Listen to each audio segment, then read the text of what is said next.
तो चलिए इसी बीच एक और बड़ी खबर का सबसे पहले रुख कर लेते हैं। ये बड़ी खबर आपको बता देते हैं, संसद से मिल रही है। आपको जानकारी दें कि अब संसद में प्रदर्शन पर बैन रहने वाला है। संसद परिसर में हुई धक्का मुक्की के बाद जिस तरह की तस्वीरें निकलकर सामने आई, उसके बाद आपको जानकारी दे देते हैं संसद परिसर में अब प्रदर्शन के लिए नए नियम जारी कर दिए गए हैं। लोकसभा स्पीकर अब एक्शन मोड में नजर आ रहे हैं और प्रवेश द्वार पर अब प्रदर्शन के लिए मनाही रहने वाली है। किसी भी प्रवेश द्वार को अवरुद्ध नहीं करने के लिए हिदायत दे दी गई है, सख्त चेतावनी जारी कर दी गई है। तो आपको बता दें कि ये कोई पहला मामला नहीं। संसद के जो तीनों मुख्य द्वार हैं वहां पर लगातार विपक्षी सांसदों की तरफ से प्रदर्शन होते रहेंगे और इस प्रदर्शन के दौरान संसद के जो गेट हैं उन्हें अवरुद्ध किया गया। लेकिन कल जब यह प्रदर्शन चल रहा था तो धक्का मुक्की हुई और उस धक्का मुक्की में बीजेपी सांसद को चोट लगी, जिसके बाद उन्हें अस्पताल में भर्ती करवाया गया। और यही कारण है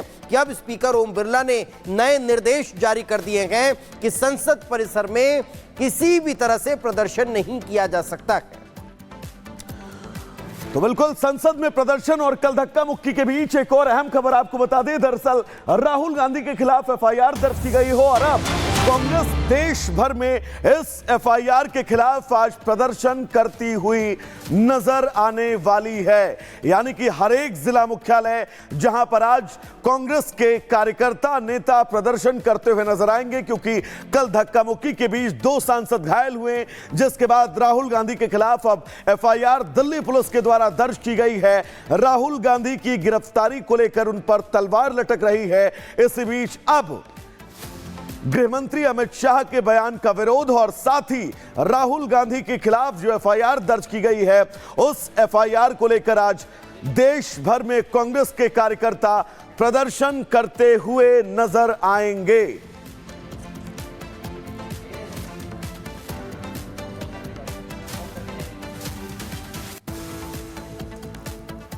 और अब बात करते हैं संगम रिपब्लिक भारत की। आपको बता दें कि आज रिपब्लिक भारत के मंच पर दिन भर साहित्य, सुर और शक्ति का संगम नजर आने वाला है। वो तमाम शख्सियत आज रिपब्लिक भारत के एक मंच पर होंगी जिन्हें आप एक साथ सुनना चाहते हैं। और आज का वो दिन बेहद महत्वपूर्ण रहने वाला है जब रिपब्लिक भारत के इस मंच पर, संगम के मंच पर साहित्य, सुर और शक्ति के शख्सियतों को आपको सुनने का मौका मिलेगा। इसी से जुड़ी ये रिपोर्ट आपको दिखा देते हैं।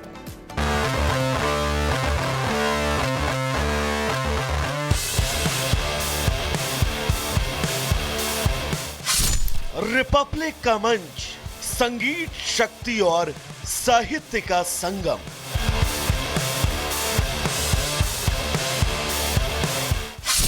खूब जमेगा रंग जब मंच पर होंगी हस्तियां।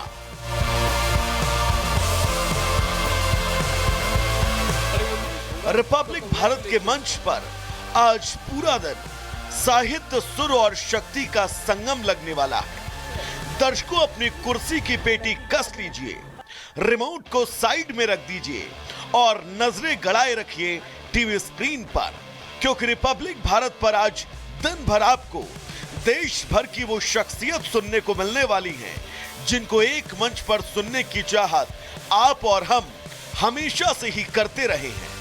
संस्कृति और साहित्य की बात करने के लिए सबसे पहले हम आपको गजेंद्र सिंह शेखावत से मिलवाएंगे, जहां बात होगी देश की संस्कृति और कल्चर की। संस्कृति और कल्चर की बात के बाद हम आपको मिलवाएंगे शास्त्रीय नृत्य और संस्कृति में महारत हासिल करने वाली डॉक्टर सोनल मान सिंह से, जो अपनी सांस्कृतिक प्रस्तुतियों के साथ अपने जीवन से जुड़े अनुभवों को भी साझा करेंगी। इस अद्वितीय प्रस्तुति के बाद हम मिलवाएंगे और सुनवाएंगे वो भजन श्रृंखला जिस आवाज को कानों में पड़ते ही खुद को सुनने से आप नहीं रोक पाते। जी हाँ, हम बात कर रहे हैं कम समय में ही अपने भजनों से श्रोताओं के दिलों पर राज करने वाली स्वाति मिश्रा की। भजनों गीतों की श्रृंखला के बाद हम आपको मिलवाएंगे कवियत्री और मशहूर लोकगीतों को लेकर लोगों के दिलों पर राज करने वाली अनामिका जैन अंबर से। फिर बात होगी स्मृति ईरानी से, जो देश में चल रहे हर घटनाक्रम पर विस्तृत बात करेंगी और साथ ही देश में कैसे महिला शक्ति आज मुकम्मल मजबूत हो रही है, इस पर भी चर्चा करेंगी। इसके अलावा हिंदी सिनेमा जगत के कोहिनूर अनुपम खेर, कार्तिक आर्यन, यामी गौतम से और इनके जीवन से जुड़े हर अनुभव पर विस्तार से बात होगी। रिपब्लिक के इस भव्य संगम में आज हम आपकी मुलाकात अन्नू कपूर, अक्षरा सिंह और मनोज तिवारी से भी करवाएंगे। यानी रिपब्लिक भारत के मंच पर आज साहित्य, राजनीतिक, सांस्कृतिक और शक्ति से जुड़ी हर वो हस्तियां होंगी जिन्हें आप रिपब्लिक के इस अद्भुत संगम में एक साथ देख पाएंगे। तो आज पूरा दिन बने रहिएगा रिपब्लिक भारत पर और देखते रहिएगा साहित्य, सुर और शक्ति का अद्भुत संगम। तो चलिए दर्शकों, आगे बढ़ेंगे और बात भोपाल के उस कैशकांड की करेंगे जहां पर कांस्टेबल रहे जो शर्मा जी हैं, उनके खिलाफ किस तरह से यहां पर एक्शन लिया गया है और कांस्टेबल का कैशकांड क्यों हम कह रहे हैं। दरअसल जब उपायुक्त ने छापेमारी की है और इस छापेमारी में कांस्टेबल के घर से जो कुछ मिला वो वाकई चौंका देने वाला है। इस रिपोर्ट के जरिए हम आपको विस्तृत जानकारी दे रहे हैं। पौष इलाके में कोठी, 35 किलो चांदी और लाखों कैश। लोकायुक्त अधिकारियों के उड़े हो। ये बात किसी बड़े अपराधी या माफिया की नहीं हो रही, न ही जिसकी चर्चा हो रही है वो किसी बड़े सरकारी पद पर प्रतिष्ठित है, बल्कि ये बात हो रही है भोपाल के पूर्व आरटीओ कांस्टेबल सौरभ शर्मा की।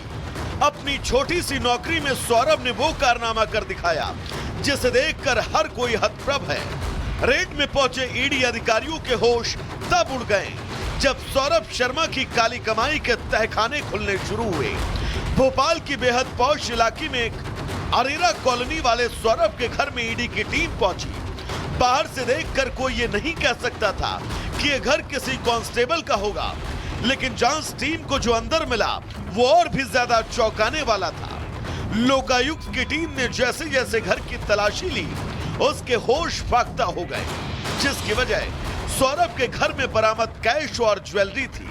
अब तक जब्त किए गए सामानों में ईडी को 35 किलो चांदी, लाखों रुपए कैश और करोड़ों रुपए की बेनामी संपत्ति के साथ कई जमीनों के दस्तावेज भी बरामद हुए। सौरभ शर्मा जो पूर्व आरक्षक रहा हुआ है और उसके खिलाफ आय से अधिक संपत्ति की शिकायत मिली थी, जिसके कारण आज छापे की कार्रवाई की गई और वो कार्रवाई अभी जारी है। जिस समय ये कार्रवाई चल रही थी उस समय सौरभ घर में मौजूद नहीं थे। बताया गया कि वो फिलहाल दुबई में हैं। जानकारी के मुताबिक सौरभ परिवहन विभाग में वीआरएस लेने से पहले कांस्टेबल के तौर पर तैनात थे। कांस्टेबल की नौकरी से वीआरएस लेने के बाद वो कंस्ट्रक्शन के धंधे में आ गए। लोकायुक्त पुलिस को शिकायत मिली थी कि आरक्षक रहे सौरभ शर्मा ने आरटीओ कांस्टेबल रहते समय आय से ज्यादा कमाई की। शर्मा पर ट्रांसपोर्ट नाकों पर पोस्टिंग के लिए दलाली का आरोप है। मामले में उनके एक दोस्त पर भी कार्रवाई हुई है। फिलहाल पुलिस और ईडी की टीम जांच के पहले पड़ाव पर है। सौरभ की काली कमाई का टीजर जितना चौंकाने वाला है, ये लगता है कि जांच पूरी होने के साथ इस काले कारनामे की पूरी फिल्म और भी दिलचस्प होगी। Bureau report, Republic Bharat. और अब बात मध्य प्रदेश के भोपाल से शर्मसार कर देने वाली खबर की कर लेते हैं। दरअसल यहां के एक एमआरआई सेंटर में वैसे तो लोग इलाज कराने पहुंचते हैं, लेकिन उस एमआरआई सेंटर के चेंजिंग रूम की एक गंदी साजिश जो है वो बेनकाब हुई है। क्या वो साजिश थी और किस तरह से ये एमआरआई सेंटर शर्मसार करता हुआ नजर आया, इस रिपोर्ट में देख लीजिए।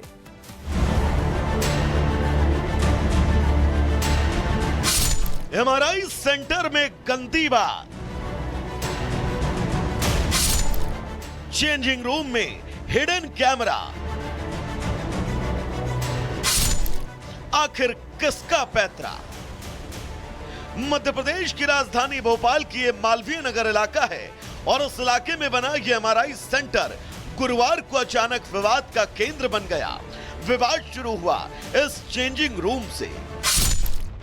मालवीय नगर इलाके में मेडिस्कैन नाम का एक एमआरआई सेंटर है। गुरुवार को एक महिला पेशेंट अपने पति के साथ यहां एमआरआई करवाने पहुंची थी। चेंजिंग रूम में महिला ने एक मोबाइल फोन पाया। महिला ने अपने पति को बताया कि मोबाइल फोन रिकॉर्डिंग ऑन करके रखा गया था। मोबाइल को चेंजिंग रूम के फॉल